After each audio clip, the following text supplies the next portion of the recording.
Very good. Assume the position. Yeah, you covered me. Well, good morning, everyone. We are now beginning day 30 of the Democrat shutdown.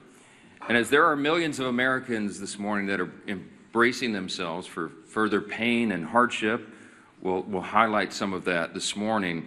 The Democrats, incredibly, are showing no signs at all that they want to end their shutdown.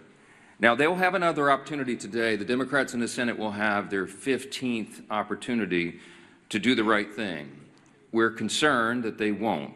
And if they reject this for the 15th time, they will be ensuring that this shutdown continues past the November 1st deadline. And that is a fateful deadline for a number of reasons.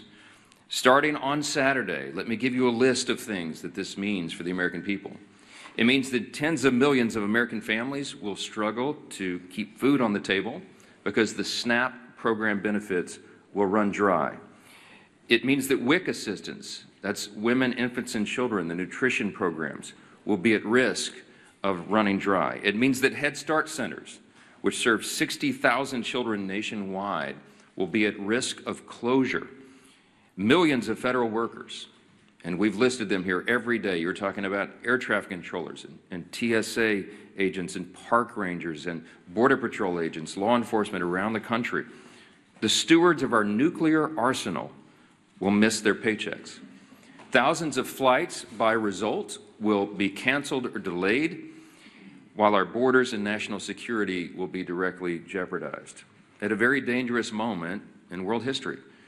And our country will lose tens of billions in gross domestic product. With each passing day, the pain gets more real. And the Democrats are guaranteeing when they vote to reject our clean funding resolution. We expect they will do that again today for the 15th time. They are showing no shame whatsoever in their actions. Now, just as we clearly know what is happening, which we've recounted here every morning, the American people can never forget. We also clearly know why it's happening. And I brought a few friends. We brought some colleagues here from the state of New York and New York City to share with you about some of what's going on here. Back in March, this is very clear what happened. Let me summarize very briefly as I can. Back in March, Chuck Schumer voted for the clean CR, the same measure that's on the floor now. He did the right thing, and he went on the floor of the Senate and he gave an impassioned speech of why we could never inflict all this pain on the American people. He meant it from his heart, and he was consistent in what he had done over his 44 years in Congress, always voting to fund the government. But when he did the right thing in March, he received an onslaught of criticism from the far left base and the Democrat Party. He almost lost his job. Many of you wrote about it. He was in jeopardy of not winning his next re-election. That's how serious it was. So Chuck Schumer got a bunch of consultants and staff in a back room, and they concocted a plan, a political stunt. And they determined right then that the next time there was a funding measure, no matter how meritorious and no matter how much it would cause pain to the American people, that he would vote against it. He would show a fight to President Trump so he could save his political skin. It's exactly what happened. He did this so he could prove to his base that he's showing a fight. And as a result of this charade, he has brought the Democrats to their lowest point in decades. Literally, the Democratic Party has its lowest approval rating. Democrats in Congress have their lowest approval rating ever in the history of polling. The labor unions, working class Americans, independents are fleeing his party. And they are coming to the party of common sense because they see us here trying to solve these problems. They see us here voting over and over and over to fund the government and give them their paychecks. And they see the Democrats dug in against it. And now Chuck Schumer is desperately trying to cling to power. Unfortunately, when you make decisions out of fear and political desperation, you have already lost control. And the new power center in the Democrat Party is one that should frighten every common-sense American. The radical socialist wing is rising. It is led by people like AOC and Bernie Sanders. Hakeem Jeffries and Chuck Schumer know this. They're smart politicians in that way. They can feel the political winds, and they know that they have to continue to act belligerently in order to gain the favor of the far left. It's their own political survival that they have put in front of the needs of the entire country. Let me say that again.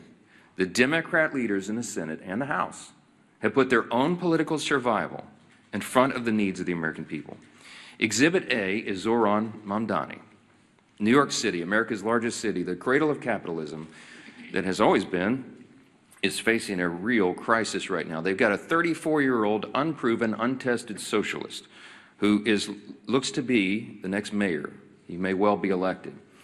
Mamdani winning New York City would be the biggest win for the Marxists, the socialists, in the history of this country. We have, to this point, in nearly 250 years, been able to hold off those kinds of ideas. We've been able to cling to the foundational principles of America, the ideas of individual freedom and limited government and the rule of law and peace through strength and fiscal responsibility and free markets and human dignity. All those things are in jeopardy when the Marxists take over. And it's the clearest sign yet that the Democrats' radical Marxist wing is winning the battle for control of their party. Look at where the energy is. This should be alarming to everyone around the country. Mamdani has, of course, called to defund the police, to abolish all prisons, to legalize prostitution. He lambasted the New York PD, New York Police Department, as a racist system. And you might have seen, if you in the media are covering this, but there was a new video uncovered from 2023, just 2 years ago, and he said, quote, "We have to be clear, when the boot of the NYPD is on your neck, it's been laced by the IDF.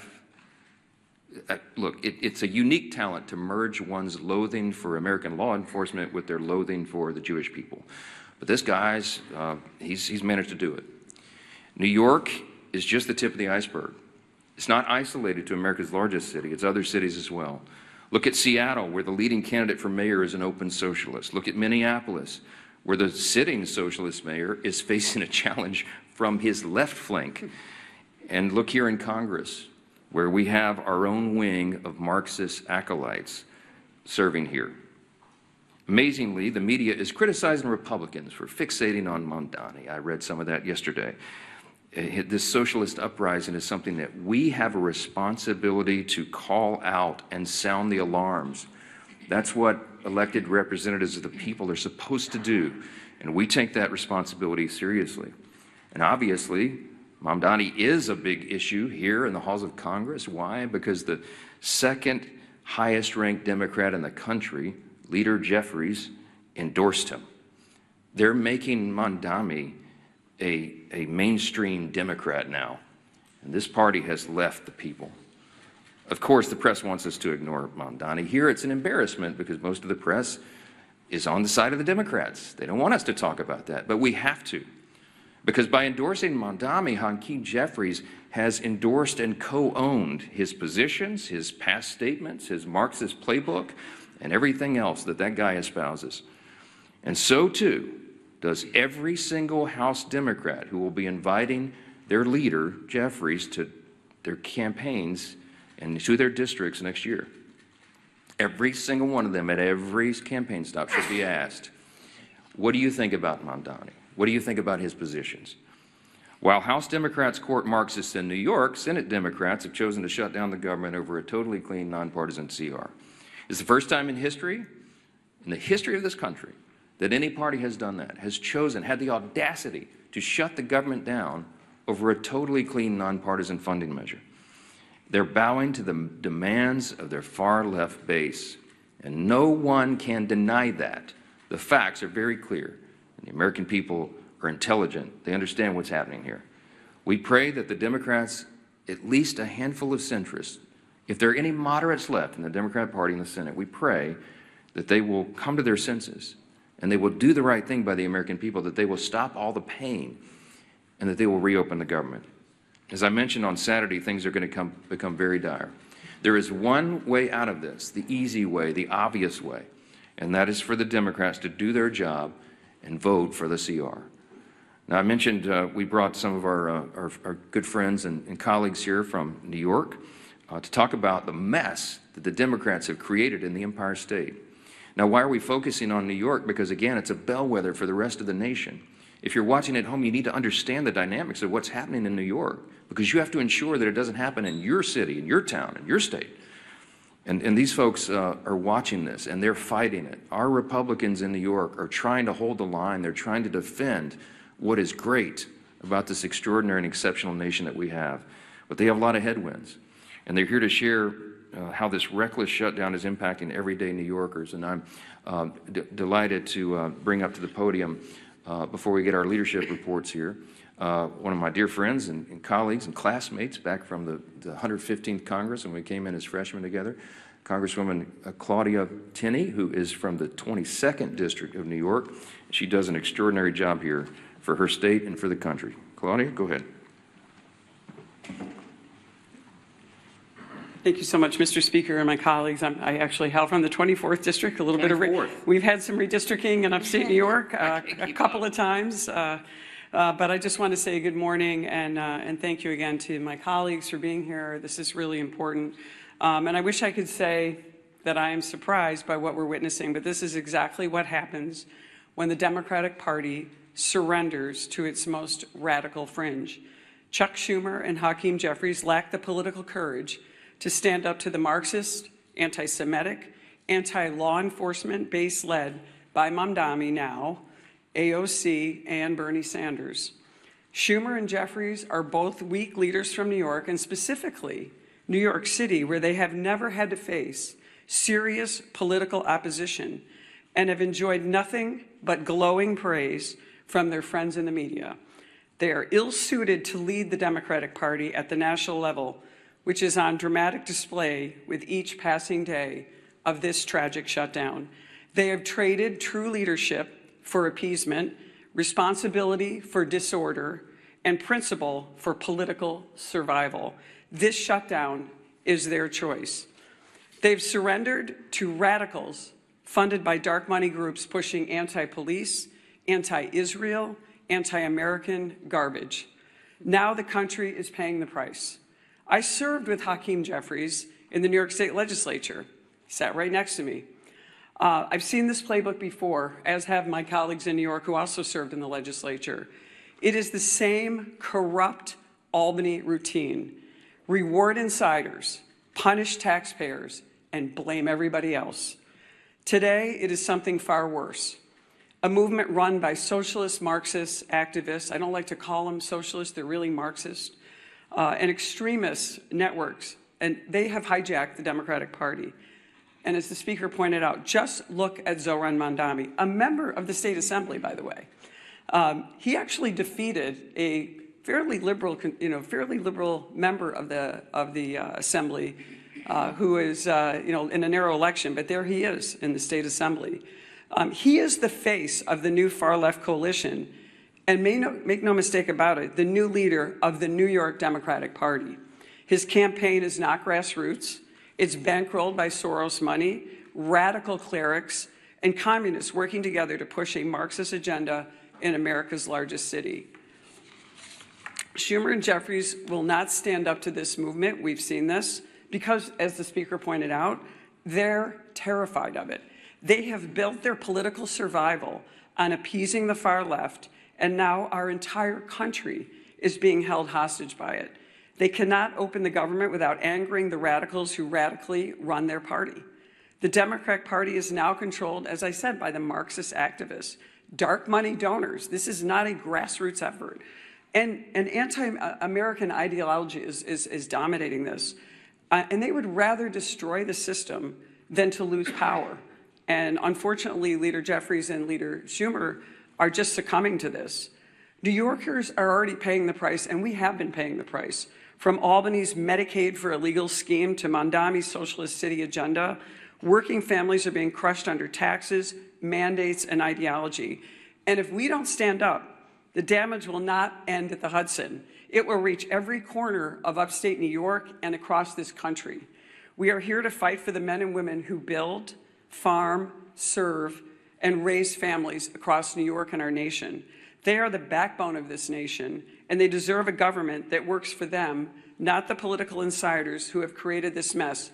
So my message to Chuck Schumer and Hakeem Jeffries is simple. Stop playing games. Stop bowing to this mob and reopen our government. Pay our troops, fund essential services, and start putting American families, and especially in my case and my colleagues here, New York families first.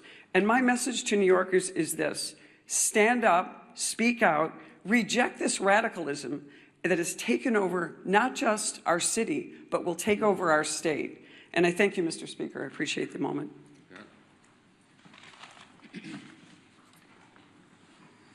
Well, thank you, Claudia, and my other colleagues from New York for coming. And it's so sad to see what's happened to that great state of New York. But if you go back to November, when President Trump won an overwhelming victory to come back as president, defeating Kamala Harris, winning every one of the 7 swing states. In those months after, what you saw was this internal conflict within the Democrat Party. Who is the head of the Democrat Party? You heard it over and over. Some people are trying to raise their hand, a very, very weak bench of failed leaders, primarily governors from failed states, wanting to jump ahead of everybody else and claim the title.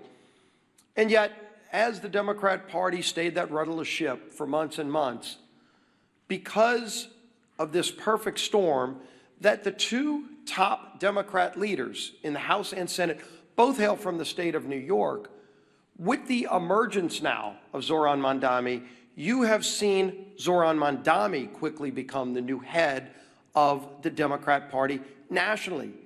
Because Chuck Schumer, who is the head Democrat in the Senate, and Hakeem Jeffries, who's the head Democrat in the House, both hailing from New York, are scared to death of that far-left extremist, radical, socialist, Marxist movement in their own party, starting in New York. And because Mamdani has taken off there, it is affecting real people everywhere in America. Devastating consequences. We've talked about it over and over. You know, the last few weeks, we talked about the pain, the suffering that Democrats were causing to especially federal workers, our troops, air traffic controllers, every other federal worker who wasn't getting paid. Some, President Trump found ways to get paid. Others, there weren't ways to do the same thing, but the president worked overtime. Look at what the president did working overtime, at least doing his job, in China this morning. A historic trade deal with China announced, where they resolved some issues on tariffs. Our soybean farmers going to be able to sell more of their products into China. Critical minerals that we'll be able to get. All of those things President Trump continues to do while Democrats want to try to spew chaos around the country.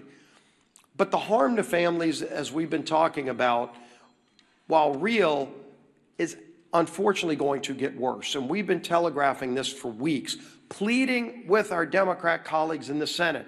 Just five Democrats need to get the courage to end the shutdown. And only they can do it. They know that. And what are those consequences? We've been talking for weeks. Coming this weekend, Saturday, 42 million SNAP beneficiaries will lose those benefits. Those cards are going to go to zero when they go to the grocery store to try to put food on the table. There will be no money in those accounts. And what is Chuck Schumer going to tell those families? It's no longer hypothetical. It's no longer theoretical. It's real suffering and pain, and they know that. We've given you the quotes over and over these last few weeks. They admit they are causing suffering. They're using the American people for leverage, and they just don't care. But I think they're going to start hearing more and more from people. There's some people we've been hearing from. The National Veteran Advocate, his retired U.S. Army Sergeant Eric Donahoe, said this, quote, "The decision to vote against advancing the CR is now causing financial harm to families who serve this country." He went on to say, quote, "When I spoke with Democratic staffers that I know they called this shutdown a political opportunity. They think the more Americans hurt, the more power they gain. They even bragged about it," Donahoe said. Quote, "This isn't a headline to us. It's rent, it's groceries, it's mental health, it's stability." And of course, you've heard just a few days ago, we had the National Air Traffic Controllers Association and the American Federation of Government Employees demanding that Democrats pass the clean CR. More and more, you're seeing this growing chorus of people from all corners, including Democrat corners, telling their own party leaders, stop this madness, end the madness, and vote to open the government. But again, this weekend, it gets even more painful, more suffering that they will impose if they keep this madness up. And so I'm going to try to find 5 Democrat senators. It's all we need is 5. So let's start with John Ossoff in Georgia. Starting this weekend, over 1.3 million enrollees in SNAP in his home state of Georgia lose their benefits. 1.3 million, Senator. What are you going to tell those families if you vote no today? If you vote to take their food away this weekend? That's what your vote means today. 109,000 federal workers in his state of Georgia. Of course, the largest airport in America is in his home state of Georgia, and they're already experiencing flight delays in Atlanta. 231,000 women, infant, and children will lose their benefits in Senator Ossoff's home state of Georgia if he votes no today. Think about them when you're casting that vote. Senator Warner in Virginia, 825,000 SNAP enrollees in his home state of Virginia. 189,000 federal workers. Don't come up here and give some speech lamenting about the hardships those people are facing when you're the one voting to impose those hardships. You can stop that today by voting yes. 107,000 women, infant, and children will lose their benefits in Virginia if Senator Warner votes no. Tina Smith in Minnesota, 452,000 enrollees in the SNAP program, 33,000 federal workers, and 101,000 women, infant, and children in Minnesota will lose their benefits if Tina Smith votes no today. Gary Peters in Michigan, over 1.4 million enrollees in SNAP. No food stamp benefits this weekend to 1.4 million Michiganders. 56,000 federal workers, 189,000 women, infant, and children will go without food this weekend in Michigan if Senator Peters votes no. Senator Sheehan in New Hampshire, 76,000 enrollees in SNAP, 9,000 federal workers, and 12,000 women, infant, and children will go hungry in New Hampshire if Senator Sheehan votes no. I could go on with more and more of these. All we need is 5. That's 5 right there. If they get the courage, they don't have to impose that pain on families. But the only way this suffering is prevented is if they come to their senses and vote yes. We all know the math. We all know what's needed. But it's not just math. It's millions and millions of families across this country that will truly suffer and go without food if they vote no today. It's a straightforward vote. We've all voted yes and passed it through the House over a month ago. End the madness and pass this bill. Our whip, Tom Emmer.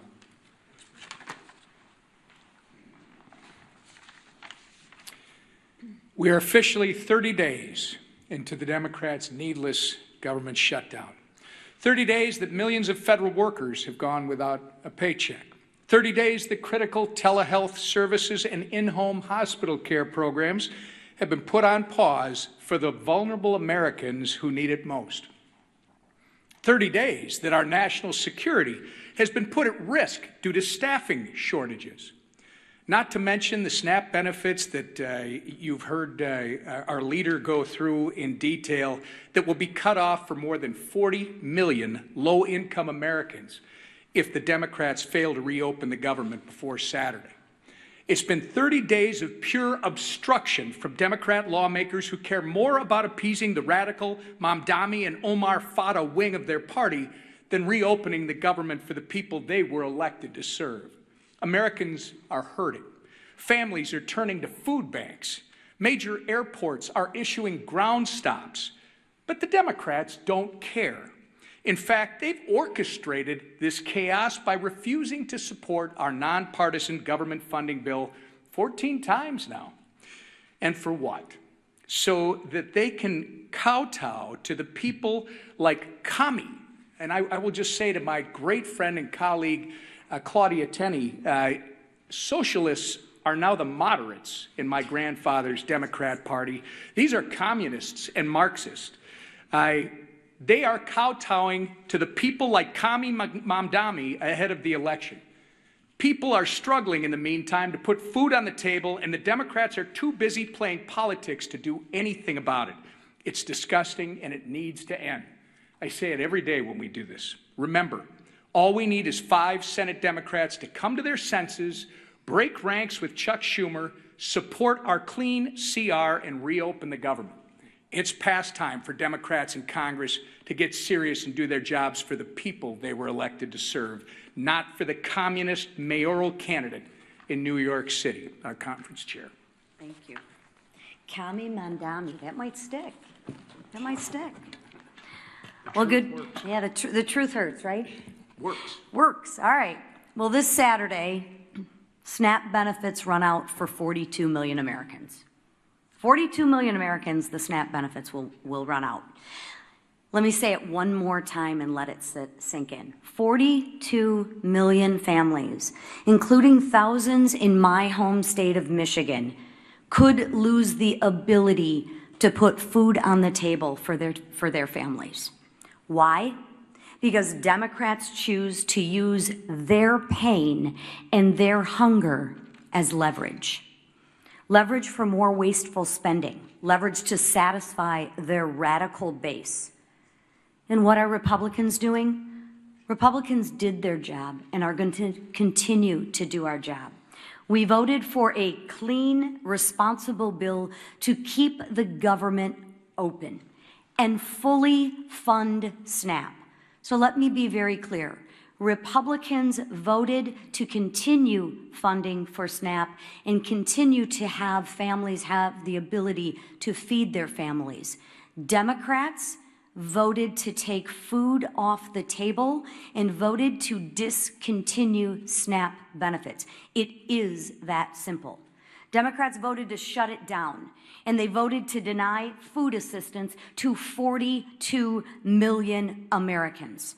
And they voted that way more than a dozen times. Just so y'all didn't get confused, they wanted to make sure that they rubbed it in your face more than a dozen times that they wanted to stop the SNAP benefits. Not just once, not just twice, they wanted to make doggone sure you knew they voted more than a dozen times to kill the SNAP benefits, to take food off your table.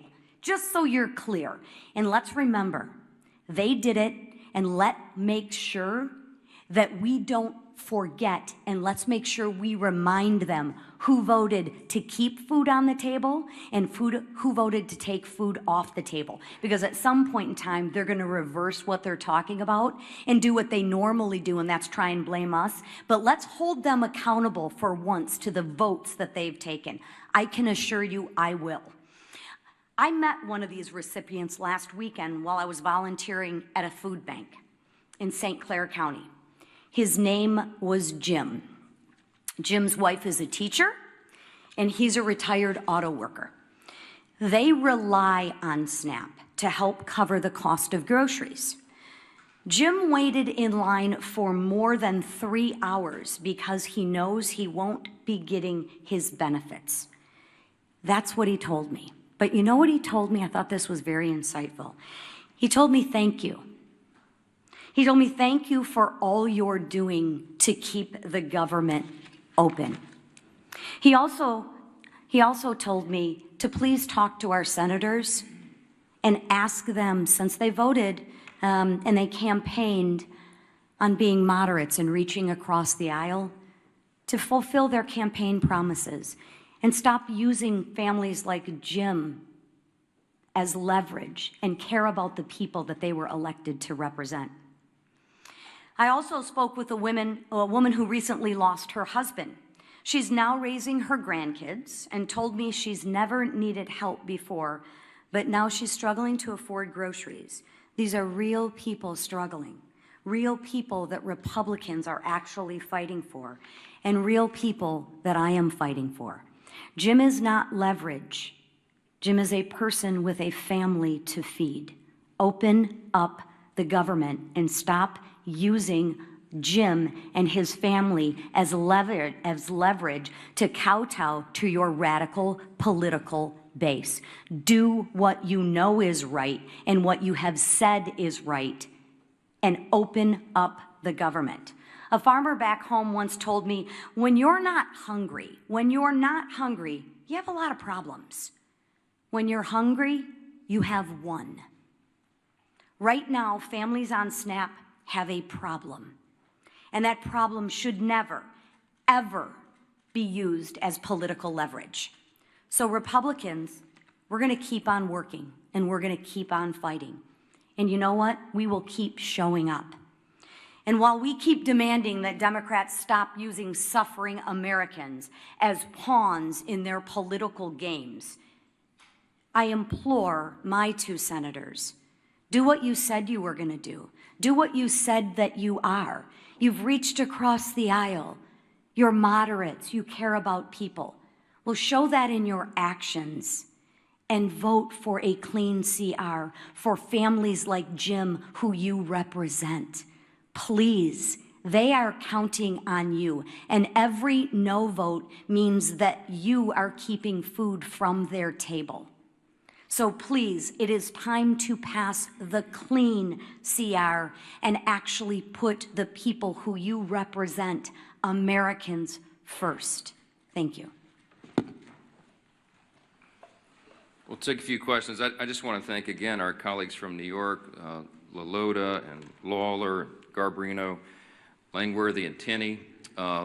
It's a difficult job to hold the line in that state, but they do it very, very well, and we're grateful they're there, and that there are so many common sense New Yorkers who still believe in freedom and in the greatness of America, and they keep sending us patriots like this to do the job. So we'll take a few questions. Yes, sir, Secretary. Thanks, Mr. Speaker. During the last shutdown in 2019, it was the first Trump administration, and they made sure that in the second month of the shutdown, SNAP benefits would go out. They had them sent early. Why do you think they shouldn't do that this time? Well, the president, this administration has done exactly what he did in the first term, and that is bend over backwards to make sure that we mitigate the harm. We explained here yesterday that any administration in a shutdown scenario has figuratively a control panel of pain dials. In the Obama administration, 2013, when they shut it down, they turned all the dials to 10. They wanted it to hurt, and so remember, famously, they put the yellow crime tape around the World War II memorial and prevented aging veterans from going and visiting these landmarks. They made it hurt. President Trump has done exactly the opposite. I mean, he's done everything he can. He's ordered all of his cabinet secretaries to mitigate the harm. So, for example, as you know, with WIC funding, they found a way to fund that with tariff revenue. We found a way to pay the troops once already in October, hopefully at the end of this month, by moving money around. But it's very difficult to do. Those are not inexhaustible funds. When it comes to SNAP, some of the Democrats have argued that you can use this contingency fund, but the truth is there's no legal mechanism to do it. Unlike with WIC funding that was attached to a 1930s-era statute that was related to tariff funds because it was related to nutrition and food coming over the border, there's no such legal avenue to give SNAP funding now. It doesn't exist. The problem is the contingency and the authority to do that was voted down in the CR when the Democrats themselves did it. So the president has lamented this. He has informed USDA and everybody. Do as best you can, but the money doesn't exist to do it. The simplest way to end the pain and the simplest way to make this stop is for the Democrats to do the obvious and right thing and vote for the nonpartisan funding measure so that we can turn everything back on. Then we will get back here, and then we will debate all these other extraneous issues. But right now, the first job of the government is to keep it in operation and take care of the people who depend upon all these services we've articulated today. It's nonsense, and it has to end, and you should be asking them the tough questions, why they're willing to inflict this pain on the people for their partisan political purposes. Yes, ma'am. Mr. Speaker, some more moderate senators, Murkowski, Peters, and Shaheen, have said that discussions on how to end the shutdown have picked up this week. Are you writing on those? How do you feel about them? And specifically, how do you feel about the idea of ACA subsidies working as a commitment? ACA subsidy working. Look, I'm not surprised that the conversations are turning up in earnest. I mean, when you're talking about the handful of centrists and moderates that are there, they feel the pressure of this. You have all the major unions now coming out, as we've noted, demanding that they do the right thing and get the paychecks flowing again. You have flights being delayed and canceled. It harms people on their nutrition and their food and everything else. And so this is not a surprise to us. We welcome them doing the right thing, but again, we don't have anything to negotiate because we didn't put any partisan Republican priorities on the CR at all. I don't have anything I can pull off of it to make it more palatable for them. So our urge and our plea to them is just do the darn right thing and open the government. And then we'll figure all the rest of these things out. We were always scheduled. We were always planning to have the debate about the COVID-era subsidies and all these other issues in October, November, December. The COVID-era subsidies don't expire until the end of December. There are all sorts of discussions going on about that, all kinds of ideas. I could give you dozens of them that have been collected just in the House Republican Conference.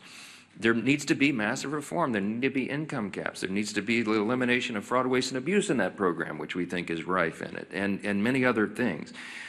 So there's informal working groups going on as we speak. There's discussions being had amongst all the members. But we've got to get the lights turned back on here and get the services provided to the people so that we can come here and do the rest of the legislative job. Yes, ma'am. Would you be willing to fund part of the government for the full year, as some of the senators are discussing, without a CR to open them? These rifle shot bills that you keep hearing about deviates from the goal. We have one singular purpose, and that is to reopen and fund the entire government. The Democrats do not get to shut down the government and then make the decision on who's more important than the other and which little thing they want to fund to relieve their own political pain. We have one purpose, and that is turn this thing back on. And all those other efforts are deviations, and it's political games. They're trying to cover their own tails now because they know they have inflicted this pain. I'm going to remind you again 14 times. I bring my chart in every day. I'll bring it back tomorrow because I want everybody to remember. Republicans have voted 14 times to fund the government, and the Democrats have voted 14 times to close it. They are imposing the pain, and now they're feeling a little pain themselves because people are starting to let them hear about it. They better do the right thing. That's all we can say. Yes, ma'am. Mr. Speaker, you mentioned today that the Senate's going to vote for the 15th time. Senate Democrats are supposedly. The Senate's actually not voting today on the CR to fund the government. Do you agree with Leader Thune's decision to let Democrats sit with this over the weekend? They're not voting today on the CR, so SNAP benefits are going to lapse. They're not taking that vote today. Well, Leader Thune was pretty upset yesterday. We've all seen the video. Mad John on the floor, and it's appropriate. When we come in here and do these briefings, I can empathize with them because we're happy warriors. I like to come in and have a good time in press conferences and tell you good news and all of that. But this feels very much like in my state, Louisiana, is a hurricane state. It's like giving a briefing during a hurricane, a Cat 5 hurricane, right before it hits shores. We put the sandbags around our homes and we board up the windows and we do everything we can to prepare, but we know the real pain is about to hit. And we feel helpless and do anything about it. And that's the same emotion and that we feel here at the podium and when we're on the floor. And Leader Thune let them have it yesterday because they were trying to play games, and we're just fed up with it. He's a very even-tempered, calm guy. I mean, I try to maintain the same demeanor, but it's infuriating to us. I'm not going to second guess his decisions on when they schedule the votes each time, but he's probably about had it with their nonsense. And when they tell him and they thumb their nose at him and give him, you know, and say other things that are, they like to drop the F-bomb now for fun, for emphasis apparently. When they tell him those things, he probably recognizes it's a futile effort. He realizes they're dug in, that they don't care. They're more afraid of the Marxist, socialist, far left in the party than they are the harm that they're going to cause in the American people. That's a fact, and you need to make them try to refute that because they can't. I'm grateful again for our New York colleagues for holding their ground and standing guard as they do and for being here. Thank you all so much.